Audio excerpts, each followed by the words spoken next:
There are heavy hearts in the community as a tragic anniversary approaches. Lincoln High School teacher Annie Lanning died during the derecho that struck Sioux Falls 1 year ago tomorrow. Now Lanning's family is reflecting on the impact she had on all of them, as well as her students. They're sharing her story with KELOLAND's Perry Groten.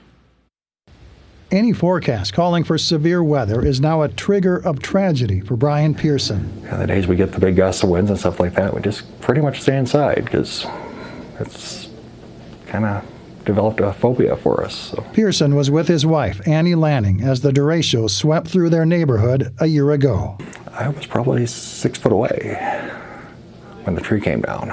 Pearson went out of his house to greet Annie, who had just driven home with dinner for the family. I just ran out in front to grab it so she wouldn't have to walk around the house with it, and I got it out. A big gust of wind came up and blew everything right out of my hands, and next thing I know, I hear pop and the sidewalk is raising out of the ground, and the tree went over right next to me. Pearson's wife of 15 years was pinned underneath the tree. I knew there was no way she was going to live through that, and it took so much time to get rescue people there. I mean, she was probably under that tree for 3 hours or so because there were so many emergency crews that were busy, and it took some massive equipment to remove the tree. But Annie's family is able to move on from that tragedy by focusing on the many lives she touched. Everyone was her best friend. They were like, I was Annie's best friend. I was Annie's best friend. I was Annie's best friend. And I'm like, wow, she was so inclusive and made everyone feel so important. Annie worked with students who were behind in their studies.